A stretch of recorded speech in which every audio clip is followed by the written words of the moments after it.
चलिए तो स्टार्ट करने वाला हूँ मैं greatest integer and fractional part के कुछ क्वेश्चंस जो कि बहुत ही कॉन्सेप्चुअल क्वेश्चंस हैं। अगर आपने ये क्वेश्चंस कर लिए तो आप अपने शीट का हर एक क्वेश्चन, चाहे वो रेजोनेंस की शीट हो चाहे वो एलन की शीट हो, आप रेस्पेक्टिव मॉड्यूल्स बनाने में कैपेबल हो जाओगे। ठीक है, तो स्टार्ट करते हैं कुछ क्वेश्चन से।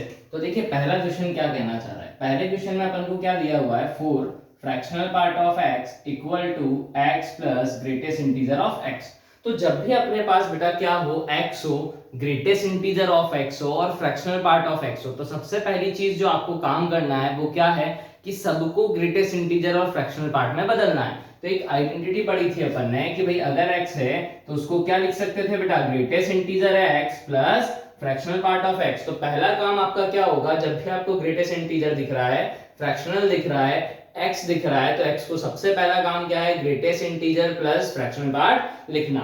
जैसे ही आप ये लिखेंगे तो क्या दिखेगा, 4 fractional part of x equal to, x को लिख दिया मैंने greatest integer of x plus fractional part of x plus greatest integer x as it is. तो यहां से क्या दिखने लगा बेटा, greatest integer x plus greatest integer x कितना हो जाएगा बेटा, twice greatest integer of x।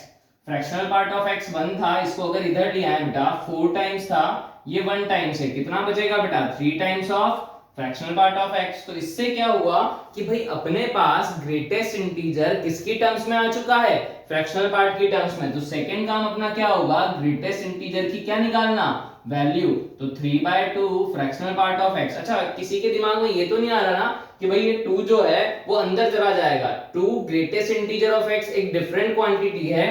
तो भाई ये जो है कि भाई ग्रेटेस्ट इंटीजर ऑफ 2x है, ये ध्यान रखना, ऐसा नहीं लिख सकता मैं इसको कि भाई 2 बाहर आ जाए, ये गलत चीज है। ऐसे ही फ्रैक्शनल पार्ट में भी नहीं लिख सकता। ठीक है, तो यहां से अगर देखा जाए कि भाई ग्रेटेस्ट इंटीजर ऑफ x है, कितना होगा, 3/2 of fractional part of x। अब मुझे पता है कि भाई इसी चीज को मैं क्या लिख सकता हूं कि भाई फ्रैक्शनल पार्ट की वैल्यू भी क्या होगी, अगर निकालूं उल्टा तो क्या लिख सकते हैं, 2/3। तो अपना काम क्या होगा, फ्रैक्शनल पार्ट की क्या निकाल ली मैंने, वैल्यू निकाल ली। अब जैसे ही फ्रैक्शनल पार्ट की क्या निकाली बेटा, वैल्यू निकाली, तो मुझे पता है फ्रैक्शनल पार्ट किसके बीच में लाया करता है, हमेशा 0 से 1 के बीच में। यानी मैं इसको क्या लिख सकता हूं बेटा, 2/3 ग्रेटेस्ट इंटीजर ऑफ x किसके बीच में लाया करना चाहिए, 0 से 1 के बीच में लाया करना चाहिए।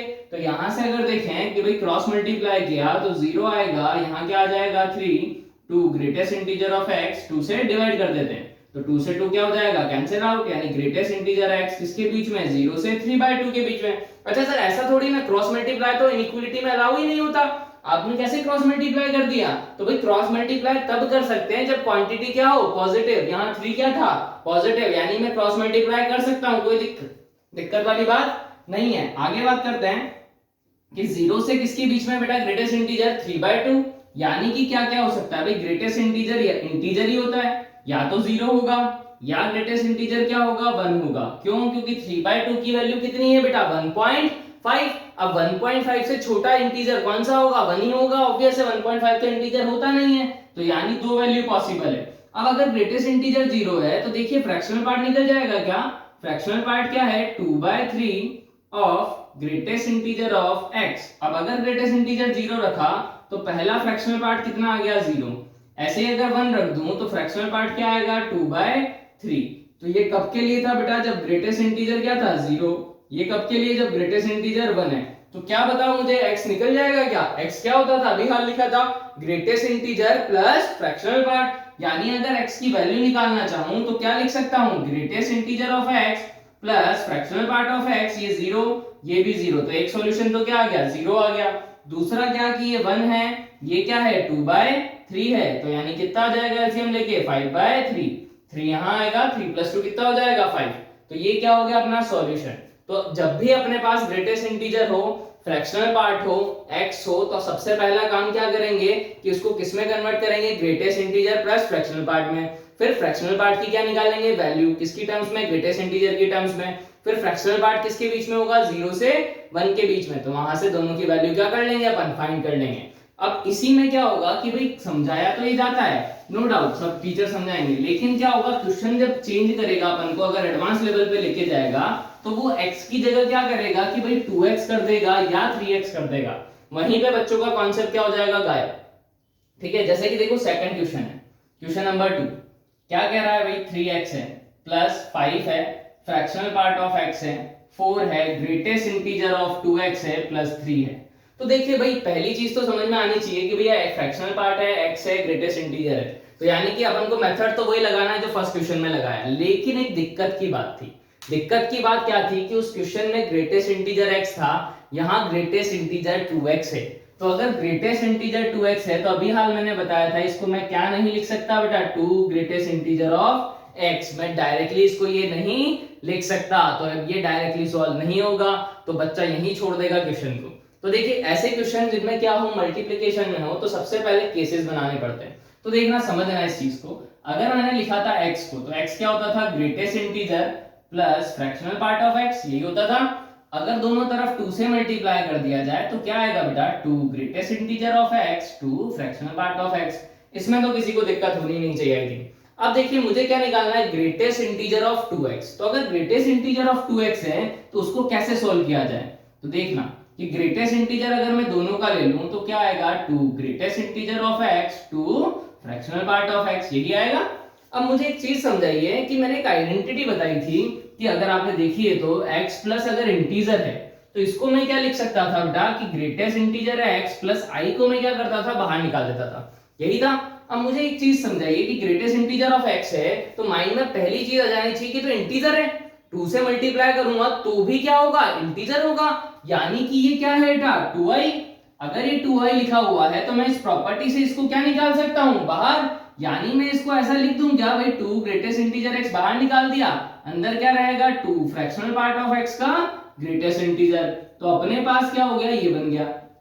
अब देखिए भाई कि फ्रैक्शनल पार्ट कहां से कहां तक होता है, तो फ्रैक्शनल पार्ट मुझे पता है हमेशा किसके बीच में होता है बेटा, 0 से 1 के बीच में। अगर 2 से मल्टीप्लाई है यानी 2 फ्रैक्शनल पार्ट ऑफ x किसके बीच में हो जाएगा, 0 से 2 के बीच, 2 से मल्टीप्लाई कर दिया। अब 0 से 2 के बीच में है तो इसका ग्रेटेस्ट इंटीजर अगर लूं तो क्या क्या बन सकता है कि भाई अगर 0 से 1 के बीच में लेता, ठीक है, तब तो ग्रेटेस्ट इंटीजर क्या आता बेटा, 0 आ जाता, क्योंकि 0.1 का भी ग्रेटेस्ट 0 होता, 0.2 का भी 0 होता, 0.9 का भी 0 होता। सिमिलरली अगर मैं 1 से बड़ा नंबर लेता, 1.2 या 1.3 या 1.4, तो ग्रेटेस्ट इंटीजर 1 आता। मतलब ये कितनी तरह से बिहेव कर रहा है, 2 तरीके से, कि एक बार ये 0 भी होगा, एक बार ये 1 भी होगा। तो केसेस बना लेते हैं, क्या बना लेते हैं, केसेस, कि भाई अगर ये जो 2 फ्रैक्शनल पार्ट ऑफ x है, क्या है बेटा, 2 फ्रैक्शनल पार्ट ऑफ x अगर किसके बीच में हुआ बेटा, 0 से 1 के बीच, तब तो ये क्या खुलेगा बेटा, 0 से 1 में कोई भी नंबर डालेंगे तो ये क्या खुलेगा अपने पास, 0। यानी कि उस केस में ग्रेटेस्ट इंटीजर ऑफ 2x को क्या लिखा जा सकता है, 2 greatest integer of x plus 0। ये चीज क्लियर हो जानी चाहिए। सिमिलरली अगर देखा जाए कि भाई 2 फ्रैक्शनल पार्ट ऑफ x है जो कि क्या है, किसके बीच में बेटा, अगर 1 से 2 के बीच, तो क्या होगा, जब अगर 1 से 2 के बीच में अगर मैं डाल दूं इसके अंदर तो 1 पॉइंट समथिंग का ग्रेटेस्ट इंटीजर 1 हो जाएगा। यानी कि ये किस तरह खुलने लगेगा बेटा कि 2x है, 2 greatest integer of x plus 1। तो यही इसका इंपॉर्टेंट कॉन्सेप्ट है कि अगर मल्टीप्लाई में कभी कोई कांस्टेंट आ जाए ग्रेटेस्ट इंटीजर के अंदर तो उसको क्या करेंगे अपन, केसेस बना के सिंपलीफाई करेंगे। तो यहां से देखिए कि इसको थोड़ा सिंपलीफाई करके लिख दें तो फ्रैक्शनल पार्ट क्या आएगा, 2 से डिवाइड कर देते हैं, 0 से 1/2 के बीच, तो ग्रेटेस्ट इंटीजर 2x, इस केस में क्या होगा, twice of greatest integer of x। और ऐसे ही अगर यहाँ देखा जाए तो 2 से क्या कर देते हैं डिवाइड, तो क्या आएगा 1/2 से कहां तक बेटा, 1 तक, क्या हो जाएगा, ग्रेटेस्ट इंटीजर ऑफ 2x किसके इक्वल होगा, 2 greatest integer of x plus 1 के। तो अब अपने पास क्वेश्चन क्या बन जाएगा, इजी बन जाएगा पहले वाले क्वेश्चन की तरह। देखिए कैसे, कि अगर स्टैंडर्ड लिखूं, स्टैंडर्ड, तो देखिए पहले इक्वेशन नंबर ये 1 है ना, इसी को लिख रहा हूं, तो 3 आएगा, x आएगा, तो x को क्या लिख सकते हैं बेटा, पहला काम greatest integer plus fractional part of x, direct लिख रहा हूं ना बेटा, प्लस 5 क्या है अपने पास, ग्रेटेस्ट इंटीजर ऑफ x है, फ्रैक्शनल है, तो फ्रैक्शनल है, fractional part of x equals to क्या दिया हुआ है, 4, ठीक है। अब ग्रेटेस्ट इंटीजर ऑफ 2x है बेटा, तो अगर मैं पहला केस लूं, क्या लूं, पहला केस, तो मैं क्या लिख देता हूं, केस फर्स्ट। केस फर्स्ट क्या लिया मैंने कि भाई फ्रैक्शनल पार्ट ऑफ x अगर किसके बीच में हुआ, 0 से 1/2 के बीच, तो ये क्या खुलेगा बेटा, ग्रेटेस्ट इंटीजर ऑफ 2x। अभी यहां देखा था क्या खुलेगा, 2 ग्रेटेस्ट इंटीजर ऑफ x खुल गया, प्लस का क्या था 3, तो प्लस का 3 एज इट इज रहने दिया। ऐसे ही क्या लेंगे बेटा, थोड़ा सा इसको सिंपलीफाई कर लेते हैं, क्या कर लेते हैं, सिंपलीफाई। तो 3 ग्रेटेस्ट इंटीजर x आएगा, यहाँ से 8 ग्रेटेस्ट इंटीजर ऑफ x आएगा, 4 2 8 हो जाएगा, 8 माइनस 3 कितना बचेगा बेटा, 5 ग्रेटेस्ट इंटीजर ऑफ x बचेगा, राइट। यहाँ क्या बचेगा बेटा, 5 फ्रैक्शनल पार्ट ऑफ x, यहाँ पे आएगा 3 फ्रैक्शनल पार्ट ऑफ x, यानी कि 8 फ्रैक्शनल पार्ट ऑफ x। 3 से इसको भी इंटू करेंगे, 3 और 5 8 हो जाएगा, प्लस का क्या है 3, तो ये इक्वेशन बन गई अपने पास पहली वाली। ऐसे ही केस सेकंड अगर देखें तो क्या होगा बेटा, 0 से किसके बीच में था, ये हाफ के बीच में। अब सेकंड केस में क्या होगा, हाफ से किसके बीच में आएगा फ्रैक्शनल पार्ट, 1 के बीच, तो उससे क्या हो जाएगा देखिए, तो ये किसकी तरफ खुलेगा, greatest integer 2x, 2 greatest integer x plus 1, यानी इसकी जगह चेंजेस क्या होंगे, 2 ग्रेटेस्ट इंटीजर x प्लस 1 लिखूंगा, बाकी तो क्या रहेगा सेम, तो क्या रहा 3 वही greatest integer plus fractional part as it is, 5 fractional part भी एज इट इज, 4, अब इसको क्या लिखूंगा, 2 ग्रेटेस्ट इंटीजर x प्लस 1, तो ये स्टेप क्या होगी यहाँ एक्स्ट्रा हो गई। तो जैसे ही यहाँ सिंप्लीफाई करेंगे तो यहाँ भी 8 ग्रेटेस्ट इंटीजर x आएगा 3 ग्रेटेस्ट इंटीजर x है, तो इधर तो क्या बचेगा 5 ग्रेटेस्ट इंटीजर ऑफ x, यहाँ 5 और 3 वापस से कितना हो जाएगा बेटा 8 फ्रैक्शनल पार्ट ऑफ x, अंतर किसका आएगा, यहाँ 4 भी आएगा प्लस 3 इक्वल टू यानी कि प्लस 7 आएगा, तो यहाँ प्लस 3 आ रहा है, यहाँ प्लस 7 आ रहा है, अंतर इतना सा है। तो अब ये किसकी तरह दिख गया बेटा, दोनों क्वेश्चन ये पहले वाले की तरफ, तो अब इसको क्या करेंगे, पहले वाले मेथड से सॉल्व करेंगे। तो देखिए कैसे सॉल्व कर लेते हैं फटाफट, आगे बढ़ते हैं। तो कॉन्सेप्ट इसमें सिर्फ इसका ही था कि भाई ग्रेटेस्ट इंटीजर ऑफ 2x को अपन कितने तरीके से लिखते हैं, दो तरीके से। तो देखिए पहले केस को सॉल्व कर रहा हूं, केस फर्स्ट क्या होगा, तो ग्रेटेस्ट इंटीजर की वैल्यू अगर निकालूं बेटा तो क्या आएगी, खुद सोच के देखना, प्लस 3 को इधर भेजा तो क्या होगा 8 fractional part of x minus 3, 5 multiply में धक्का दे दें इसको उधर तो किसमें आ जाएगा बेटा, डिवाइड में, यानी कि 8 fractional part of x minus 3 upon 5। अब मुझे पता है पहले केस के लिए फ्रैक्शनल पार्ट किसके बीच में बेटा, 0 से हाफ। अब ये ध्यान रखना कि भाई पहले क्वेश्चन में कोई कंडीशन नहीं थी, तो फ्रैक्शनल पार्ट डायरेक्ट किसके बीच में था, 0 से 1 के बीच में, लेकिन यहाँ पे किसके बीच में दिया हुआ है बेटा, 0 से हाफ के बीच, यानी कि मैं क्या लिखूंगा 8 fractional part of x minus 3 है अपने पास, ये ग्रेटेस्ट इंटीजर की वैल्यू है। चलो इसी तरह से अपन क्या करें, ग्रेटेस्ट इंटीजर की जगह किसकी जगह वैल्यू निकालते हैं बेटा, फ्रैक्शनल पार्ट की। तो फ्रैक्शनल पार्ट की अगर निकालता हूं तो ज्यादा इजी पड़ जाएगा, 5 greatest integer x plus 3 upon क्या होगा 8, ये आ गया। अब इसकी वैल्यू अपने पास किसके बीच में है बेटा, 0 से हाफ के बीच, यानी कि मैं क्या लिख देता हूं 5 greatest integer x plus 3 upon 8 किसके बीच में होगा बेटा, 0 से हाफ के बीच। अब 8 डिवाइड में है, दोनों साइड क्या कर देते हैं मल्टीप्लाई, यानी ये 0 ही रहेगा, 5 ग्रेटेस्ट इंटीजर x भी एज इट इज, 3 भी एज इट इज, 8 मल्टीप्लाई होगा तो ये क्या हो जाएगा बेटा 4। अगर अब इसको सिंप्लीफाई कर दें तो प्लस 3 कहां आएगा बेटा, यहाँ, यानी 4 माइनस 3 कितना होगा 1, 5 greatest integer x as it is, 0 से एज इट इज। अब क्या है अपने पास, प्लस 3 को इधर भेजा था बेटा तो यहाँ पे क्या आएगा माइनस 3। अब 5 डिवाइड में कर दें अपन दोनों तरफ तो क्या होगा माइनस 3/5 से ग्रेटेस्ट इंटीजर x कहां तक हो जाएगा, 1/5 तक हो जाएगा। अब जैसे ये सिंप्लीफाई किया तो अपने पास रीजन आ गया बेटा। अब माइनस 3/5 से 1/5 के बीच में कितने इंटीजर होंगे, तो ऑब्वियसली सिर्फ 0 आएगा, ये माइनस 0.6 समथिंग है, ये 0.2 समथिंग है, तो यानी आंसर क्या आएगा, ग्रेटेस्ट इंटीजर क्या हो सकता है बेटा 0। अगर ग्रेटेस्ट इंटीजर 0 है अपने पास तो फ्रैक्शनल पार्ट की वैल्यू क्या थी अपने पास, निकाल ले, तो 5 है, ग्रेटेस्ट इंटीजर ऑफ x है, क्या रख देते हैं 0 प्लस 3/8, यानी कि ये क्या हो गया 3/8, यानी अगर x निकालें तो क्या होगा greatest integer plus fractional part of x, यानी ग्रेटेस्ट इंटीजर की वैल्यू क्या होगी 0 प्लस 3/8, यानी आंसर 3/8। तो ये किसका आंसर आ गया बेटा, पहले केस का। सेम टू सेम आप दूसरा केस भी कर सकते हैं। अब उसमें क्या करेंगे, उसमें भी फ्रैक्शनल पार्ट की वैल्यू निकाल लेते हैं।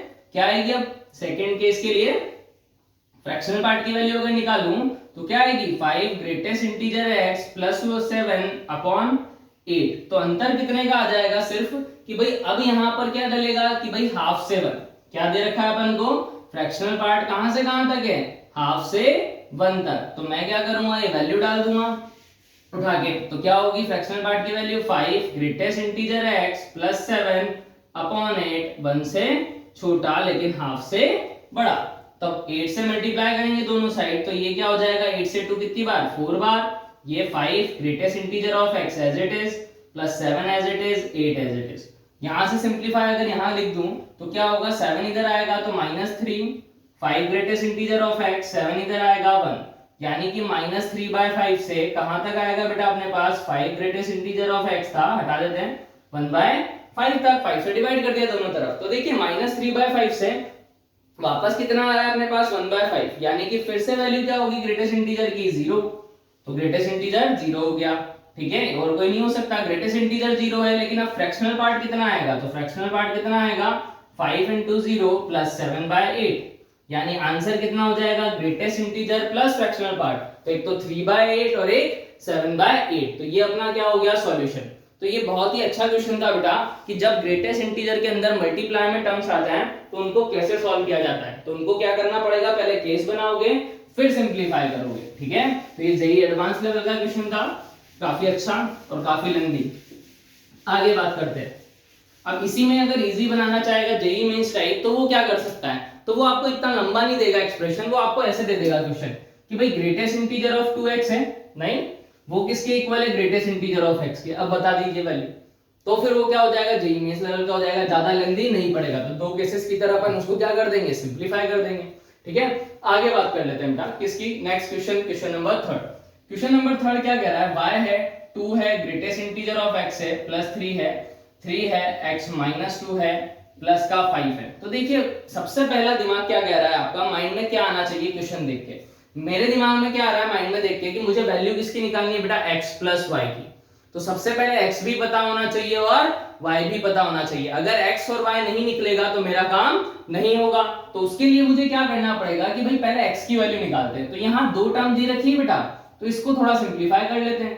ग्रेटेस्ट इंटीजर x + 3, यहां से अगर ये देखें तो ये मन की आंखों से कैसा दिख रहा था कि अगर x - i लिखा हुआ है तो इसको क्या लिख सकते हैं, ग्रेटेस्ट इंटीजर x - i बेटा, क्या लिख सकते हैं, greatest integer x - i।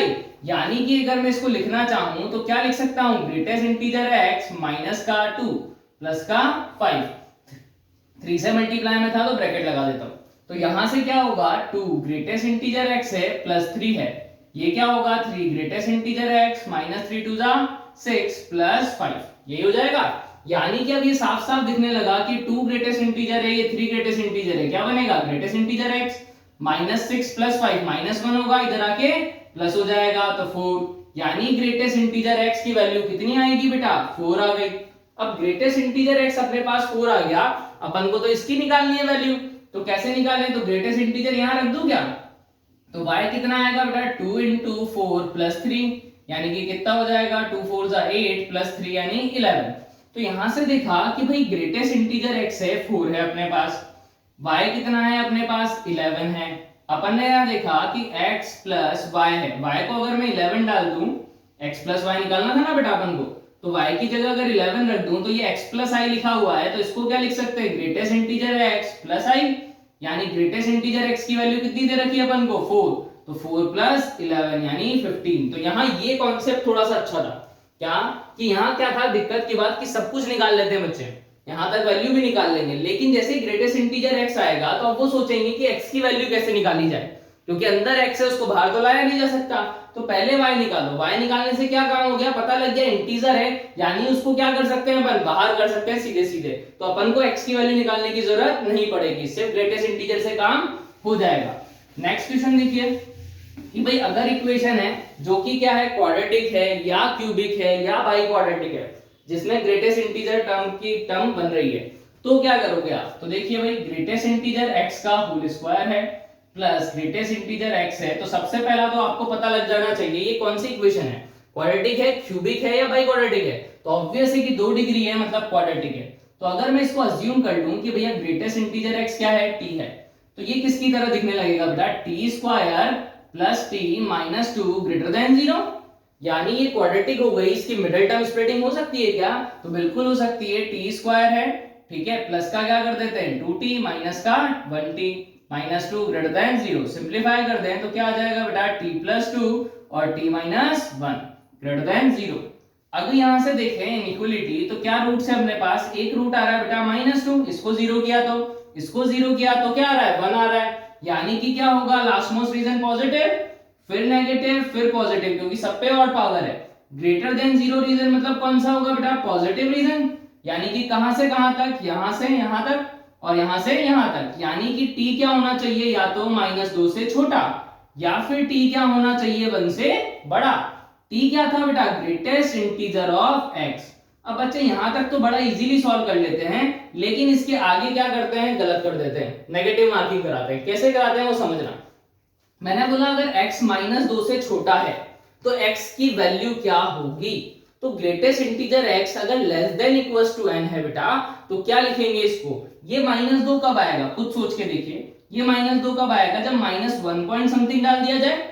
Minus 1.1 डालूंगा तो भी माइनस 2 आएगा, माइनस 1.2 डालूंगा तो भी माइनस 2 आएगा। यानी कि ग्रेटेस्ट इंटीजर x अगर माइनस 1 से क्या लिया, छोटा, तो ये हमेशा इसको क्या करेगा, सेटिस्फाई। और अगर आपने प्रॉपर्टी पढ़ी है ग्रेटेस्ट इंटीजर की पिछले लेक्चर में, तो उसमें मैंने बताया है कि अगर greatest integer x less than n है तो उसको क्या लिखते हैं, greatest integer x less than n plus 1, यानी माइनस 2 प्लस 1, यानी कि माइनस 1। ठीक है, तो प्रॉपर्टी याद है तो वहां से भी कर सकते हैं, तो समझ के भी कर सकते हैं। ऐसे ही ग्रेटेस्ट इंटीजर x 1 से बड़ा है और 1 के बराबर भी है, तो 1 कब आएगा भाई, 1 डालेंगे जब ये आएगा, यानी इसका आंसर तो क्या आएगा, x greater than equals to 1। तो सॉल्यूशन क्या हो जाएगा बेटा, माइनस इंफिनिट से माइनस 1 यूनियन 1 से इंफिनिट। 1 पे इक्वलिटी है तो क्लोज लगाया, माइनस 1 पे इक्वलिटी नहीं है तो ओपन लगाया, तो यही अपना क्या हो गया, आंसर। तो जब ग्रेटेस्ट इंटीजर की इनइक्वलिटी है तो उसको ध्यान से सॉल्व कीजिए, डायरेक्टली मत लिख दीजिएगा, ठीक है, नहीं तो नेगेटिव मार्किंग होने के चांसेस बढ़ जाएंगे आपके। आगे बात करते हैं बेटा कि भाई अपने पास x भी है, ग्रेटेस्ट इंटीजर भी है, लेकिन फ्रैक्शनल पार्ट नहीं है, और ये क्या है, quadratic. X square minus x plus greatest integer of x equals to 0। तो देखिए क्या करें कि भाई ये ग्रेटेस्ट इंटीजर x है, ये x है, तो मैंने सोचा कि यार ऐसा देखें कि x को क्या लिख सकते हैं, greatest integer x plus fractional part of x। अभी हाल तीसरी बार यूज कर रहा हूं ये प्रॉपर्टी, नहीं, ठीक है, तो ग्रेटेस्ट इंटीजर प्लस क्या लिख सकते हैं इसको, फ्रैक्शनल पार्ट। अब जैसे ये लिखा तो क्या दिखा कि एक्स स्क्वायर है माइनस ग्रेटेस्ट इंटीजर x है minus fractional part of x है माइनस 1 है plus greatest integer of x है। यानी कि अब क्या कर सकते हैं कि भाई ग्रेटेस्ट इंटीजर x से ग्रेटेस्ट इंटीजर x क्या हो गया, कैंसिल आउट, इक्वल्स टू क्या था, 0। तो x square minus 1, fractional part को अगर उधर भेज दूं तो ऐसा दिखेगा कि भाई फ्रैक्शनल पार्ट ऑफ x की जो वैल्यू है वो क्या आ रही है, एक्स स्क्वायर माइनस 1। तो अब तो इजी हो गया क्वेश्चन। कैसे सर इजी, अभी भी नहीं समझ में आया हमें तो, कि भाई पता है फ्रैक्शनल पार्ट कहां से कहां तक होता है, 0 से 1 तक, यानी कि क्या लिख सकता हूं, एक्स स्क्वायर माइनस 1 क्या होगा, 0 से 1 तक। 1 को शिफ्ट कर दें तो क्या होगा, यहां से अगर देखें देखो शिफ्ट कर देंगे तो भी दिक्कत होगी, क्योंकि ये क्या है, क्वाड्रेटिक है। तो मैं क्या करता हूं, दोनों को अलग अलग ही सॉल्व कर देता हूं, 0 से बड़ा एक बार 1 से छोटा, क्योंकि जैसे ही अगर मैंने शिफ्ट कर दिया, अब क्या करेंगे, कई बच्चे अंडर रूट ले लेंगे डायरेक्ट, तो वो गलत हो जाएगा। इनइक्वालिटी को कैसे सॉल्व करते हैं बेटा, पहले फैक्टराइज करते हैं, यानी कि इसका फैक्टराइजेशन क्या होगा, x - 1 x + 1 a square minus b square. तो क्या होगा यहां से कि भाई -1 है अपने पास और +1 है, पॉजिटिव नेगेटिव और पॉजिटिव। अपन को चाहिए ग्रेटर देन 0 रीजन, यानी कि क्या होगा बेटा, ये वाला रीजन, यानी कि x क्या होगा, या तो -1 से छोटा होगा या 1 से बड़ा होगा। इसको भी सिंपलीफाई कर लेते हैं, तो एक्स स्क्वायर है -2 लेस देन 0। अब ये किसकी तरह दिखेगा, मन की आंखों से √2 का स्क्वायर, तो ये होता है, यानी a माइनस बी और a प्लस बी। जैसे ही ये लिखा तो अब इससे भी क्या होगा कि भाई एक आ रहा है -√2, एक आ रहा है √2, पॉजिटिव नेगेटिव और पॉजिटिव। अपन को लेस देन चाहिए, मतलब यहां से यहां तक, ठीक है। अब अपने पास रीजन क्या है, -1, तो -1 कहां आएगा बेटा, यहीं आएगा, 1 कहां आएगा यहां, तो दोनों का अगर कॉमन निकालो बेटा तो क्या आएगा, सिर्फ ये वाला पोर्शन, खुद बताइए। यानी कि क्या आंसर आ रहा है, -√2 से -1 और 1 से √2। अब ओपन और क्लोज की बात कर लेते हैं। यहां इक्वलिटी थी तो यहां क्या लगेगा बेटा, क्लोज, लेकिन यहां ओपन लगेगा क्योंकि यहां इक्वलिटी नहीं थी। तो यही अपना क्या हो गया, आंसर। तो काफी इजी था। तो 5 क्वेश्चन अपने हो चुके हैं। आगे देखिए 6th पैटर्न क्वेश्चन, ये भी काफी इजी पैटर्न है, लेकिन इसके बाद वाला बहुत ही इंपॉर्टेंट है, 7th वाला क्वेश्चन, क्योंकि उसमें वेरिएबल टर्म्स है बेटा, तो उसी में बच्चों को दिक्कत आती है। तो क्वेश्चन नंबर 6 देखते हैं। 1/4 + 1/100 1/4 + 2/100 अप टू 1/4 + 99/999/100 ये दिया होगा अपन को, ठीक है। अब इसको सिंपलीफाई करना है। तो देखिए एक प्रॉपर्टी बताई थी मैंने कि भाई अगर x है प्लस क्या दिया हुआ है अपन को, 1 क्या दिया हुआ है, n, फिर 2/n, फिर 3/n up to n - 1/n, तो उसका आंसर तो मैं डायरेक्ट लिख देता ग्रेटेस्ट इंटीजर ऑफ nx।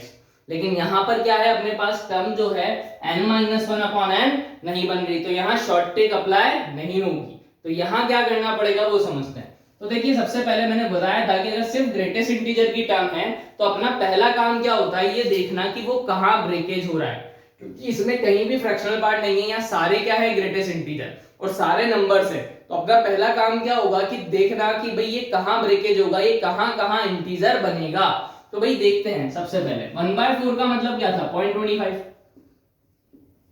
इसका मतलब 0.01, इसका अगर मतलब देखें तो क्या होगा बेटा 1/4 है एज इट इज, प्लस कितना होगा बेटा 0.999 है ना बेटा, इसको सॉल्व करेंगे तो सॉरी 9.99 होगा, ठीक है, ये 0.25 था, दोनों को ऐड करेंगे बेटा तो ये क्या आएगा 10 पॉइंट समथिंग, ये क्या आएगा 10 पॉइंट समथिंग, ये क्या आएगा 0 पॉइंट समथिंग। तो 0 से 10 पॉइंट समथिंग तक कितने इंटीजर होंगे बेटा, यानी 0 से 10 तक कितने इंटीजर होते हैं 10, यानी 0 भी है अपने पास, 1 भी है, 2 भी है, 3 भी है, 4 भी है, तो 11 हो जाएंगे, ठीक है। तो यानी कि अपने पास कितने इंटीजर आ सकते हैं कि भाई 11 इंटीजर, 0 से लेके 10 तक सारे इंटीजर पॉसिबल हो गए। तो मुझे क्या देखना पड़ेगा कि ये 1 कहां बन रहा है, 2 कहां बन रहा है, 3 कहां बन रहा है, अप टू कहां तक 10 कहां बन रहा है। तो देखते हैं इसको, क्वेश्चन को थोड़ा सा लंबा होगा तो इसको थोड़ा सा सिंप्लीफाई कर लेते हैं, स्पेस लेके यहाँ पे देखिए कैसे, ठीक है। तो ये सबसे पहला चीज देखो क्या कर रहा हूं, 1/4 है अपने पास प्लस 1/100 है, ये कितना था बेटा 0.25, समझ में आने लग गया होगा, ये क्या था 0.25, 0.25 में मैं क्या ऐड करूं बेटा कि अपने पास 1 बन जाए, तो ऑब्वियस है 0.75 ऐड करने पे ही क्या बनेगा 1, यानी 1/4 में अगर मैं ऐड करना चाहूं तो क्या ऐड करूंगा 3/4, तब ये 1 बनेगा। 3/4 कब आएगा बेटा जब 75 बाय क्या हो 100, ताकि 25 3 जा 25 4 जा, यानी कि ये इस स्टेप पे क्या बन रहा होगा 1 बन रहा होगा, ये पता लग गया। तो 2 कब बनेगा, अच्छा सर जब क्या हो बेटा 1/4 प्लस कितना हो 175/100, एक इंटीजर बढ़ा दिया। ऐसे ही 3 कब बन रहा होगा जब 1/4 क्या हो प्लस 275/100, ऐसे ही 3 कब बन रहा होगा 375, ऐसे सब तक चलता जाएगा। 10 का बन रहा होगा जब 1/4 प्लस 975 हो बेटा अपॉन 100, और कहां तक जा रहा है 1/4 प्लस कहां तक 999 तक बेटा अपॉन 100 तक। तो इस चीज में किसी को कोई दिक्कत आई थिंक नहीं होनी चाहिए। अब जैसे ही इसको थोड़ा सिंप्लीफाई कर लें बेटा तो क्या होगा, तो देखिए 1/4 प्लस 1/100 था, ये तो 0 होगा, यहां आएगा इसके पहले 1/4 प्लस 74/100, क्या आएगा 74/100, तो यहां तक भाई ये 0.99 होगा अप्रोक्स, तो 0.99 का ग्रेटेस्ट इंटीजर क्या हो जाएगा बेटा 0 हो जाएगा। अब जैसे ये 0 होगा मतलब ये भी 0, ये भी 0, यहां तक 0, यहां क्या बनेगा बेटा 1, तो ये 1 आएगा। अब इसके पहले तक क्या होगा, ये 2 से छोटा आएगा, क्योंकि ये देखो 1.75 प्लस 0.25, यानी कि ये क्या बन रहा है यहाँ 2 बन रहा है, यहाँ ये क्या बन रहा है 3 बन रहा है, यहाँ ये क्या बन रहा है 10 बन रहा है, ये चीज समझ में आ जानी चाहिए। तो इसके पहले तक बेटा क्या होगा 2 से छोटा नंबर आएगा, 2 से छोटा मतलब 1.9, 1.9 का ग्रेटेस्ट इंटीजर क्या हो जाएगा 1, यानी कि अगर देखा जाए यहां से लेके 174 तक जो टर्म आएगी वो क्या होंगी 1 बनेंगी, यानी 75 से 174 तक कितनी नंबर ऑफ टर्म है बेटा 100 टर्म, 174 माइनस 75 करेंगे 99 आएगा, उसमें 75 इंक्लूड नहीं होगा, यानी उसको इंक्लूड करना है तो +1 करना पड़ेगा, तो यानी 99 + 1 यानी 100 टर्म होगी, तो 100 बार क्या आ रहा होगा 1, तो 1 इंटू क्या लिख देता हूं 100। सिमिलरली 2 भी कितनी बार आ रहा होगा बेटा 274 तक, उसमें भी 100 टर्म है, ऐसे ही फिर ये 374 तक, ऐसे ही 4 इंटू 100 आएगा, 5 इंटू क्या आएगा 100 आएगा, ऐसे चलता जाएगा। यहां पे क्या आएगा बेटा 9 इंटू 100 इसके पहले, अब देखिए ये 10 बना, ठीक है, इसके पहले तक 9 बनेगा तो 9 इंटू 100 लिख दिया 100 टर्म तक। अब देखा यहाँ 975 से 1074 तक तो नहीं है टर्म कि भाई 100 टर्म आएंगी 10 की, तो 10 की टर्म कितनी है 999 माइनस 975 कितना होगा बेटा, ऑब्वियस है 25 टर्म्स, कैसे दोनों को माइनस करेंगे 24 आएगा, मैंने बोला 975 भी क्या होगा इंक्लूड, यानी कि +1 करना पड़ेगा, यानी कि क्या हो जाएगा अपने पास कि भाई ये 9 इंटू 100 सॉरी 10 लिख दिया क्या मैंने, ठीक है। तो आगे बात करते हैं किसकी बेटा, ये टर्म बन गई अपने पास, मतलब अगर इनका सम कर लेंगे तो आंसर आ जाएगा। अब एक मेथड तो क्या कि सबका सम करते रहो, या फिर सबसे दिख रहा है कि भाई 1 से लेके 100 तक में, यहां से 1 से लेके 9 वाली टर्म में 100 कॉमन है, क्या बचेगा 1 + 2 + 3 अप टू 9 प्लस 25 इंटू 10 यानी 250, इनका सम क्या होगा 1 से लेके n का सम क्या होता है बेटा 9 plus 9 plus 1/2 n into n plus 1/2 sequence and series. अगर याद है समेशन ऑफ n प्लस 1/2, तो वही फॉर्मूला मैंने क्या कर दिया, यूज कर दिया। प्लस का क्या है 250, यानी 9 इंटू क्या होगा 10/2, यानी कि 100 इंटू 9 इंटू 10/2 प्लस 250। तो यहां से क्या होगा बेटा 2 से 5 टाइम 9 5 जा 45, तो 4500 प्लस का 250 हो गया, यानी कि कितना हो गया 4750। तो ये तो काफी इजी क्वेश्चन था कि भाई जिसमें इंटीजर पे ब्रेक करना था, लेकिन अगर इसी को एडवांस पे बनाना दिया जाए तो क्या होगा, तो यहाँ x दे देगा, मतलब वेरिएबल टर्म। अब जब वेरिएबल टर्म्स होंगी तो क्या किया जाएगा, तो वो अच्छा पैटर्न बन जाता है, क्योंकि उसमें केसेस बनाने पड़ जाएंगे इंटीजर प्लस फ्रैक्शनल पार्ट। तो देखते हैं, आइए क्वेश्चन नंबर 7 और क्वेश्चन नंबर 8 दोनों ही बहुत अच्छे कॉन्सेप्ट के क्वेश्चन है, तो उनको समझ लेते हैं।